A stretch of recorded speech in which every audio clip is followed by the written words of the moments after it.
avez fait un grand papier, le titre c'est Ukraine, pourquoi cette guerre ? Oui, c'est un papier qui était nécessaire pour démarrer le travail, parce qu'il y en aura d'autres, mais celui-ci était primordial pour justement mettre des mots sur ce qui était en train de se passer et le faire le plus vite possible. C'est un papier qui a été mis en ligne dès le 28 ou le 27 février, donc vraiment au retour du week-end, 2 jours après le déclenchement des premiers bombardements.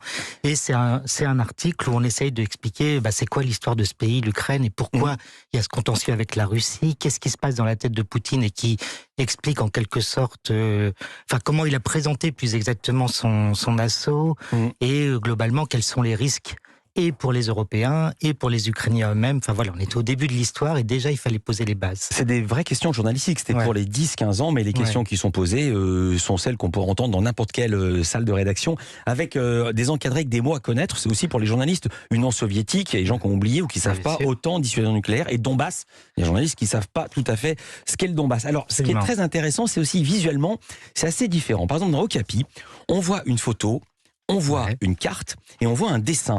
Mais par exemple, pour Astrapi, il n'y a plus, c'est pour les 7-11 ans, Astrapi, il n'y a plus que des dessins. Et le mot guerre a disparu. Le titre, c'est « Que se passe-t-il en Ukraine ?» Bah oui, parce que je pense que Astrapi, l'enjeu... Alors Astrapi, pour rappel, donc on est sur les années école primaire, là pour le coup, ils ont entendu qu'il y avait quelque chose avec l'Ukraine, ils ont pu l'entendre dans le cadre familial, mais pour eux c'est évidemment extrêmement lointain. L'Ukraine, c'est quoi ce pays, c'est où même? Donc avoir une petite carte qui le montre mais une carte qui est fait dans un environnement enfantin. Vous voyez, une carte symbolique. C'est une carte assez jolie. Il y a des gens qui courent devant, il y a une petite famille qui s'en va. Et le but du jeu, c'est qu'après, ils aient un petit texte le plus court possible, mais donc on ne peut pas être dans la précision, mais qui leur donne les éléments de base pour que dans le texte, ils comprennent qu'il y a quelque chose de grave qui se passe. Voilà. Et puis Phosphore, un papier évidemment, c'est pour les plus de 14 ans, donc évidemment un papier beaucoup plus charpenté. Et là, il n'y a plus que des photos. Que se passe-t-il dans la tête de Poutine avec les arguments? Il veut dénazifier l'Ukraine, il décrit les Occidentaux comme des lâches, il est parano. Il y a la photo où il a une table interminable avec ses visiteurs, une obsession de grandeur. Il vise l'Ukraine depuis longtemps, on le voit en tenue de militaire, et il voit les Russes et les Ukrainiens comme un seul et même peuple. C'est peut-être la clé de l'explication. J'aime beaucoup ce qu'on m'a dit tout à l'heure. Vous m'avez dit on a le droit d'avoir peur. Je veux faire une référence à quelque chose qui m'avait un peu énervé sémantiquement pendant le Covid. Il y avait des journalistes qui demandaient à des médecins qu'est-ce qu'on peut dire pour nous rassurer. Mais on n'a pas envie d'être rassuré, on a envie d'être informé. Si on roule sur l'autoroute sans casque à 130 à l'heure, on ne veut pas vous rassurer, on veut vous dire non, c'est très dangereux. Et vous n'avez pas peur d'employer ces mots?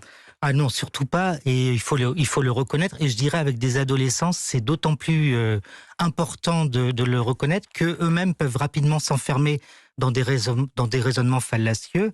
C'est, comme je vous le disais au début, une génération qui utilise massivement les réseaux sociaux et leur téléphone pour s'informer. Il y a une étude qui est sortie récemment, je ne sais pas si vous l'avez vu passer, d'une entreprise qui s'appelle NewsGuards, qui dit que quand on est sur TikTok, et on sait que cette génération elle est massivement sur TikTok, on met 40 minutes pour trouver des infos détournées sur l'Ukraine et des infos fausses. Vous voulez dire seulement 40 minutes? On met seulement 40 minutes quand eux, ils passent 1h30 par jour en moyenne là-dessus. Donc on voit à quel point c'est important d'avoir un discours qui est bien encadré là-dessus.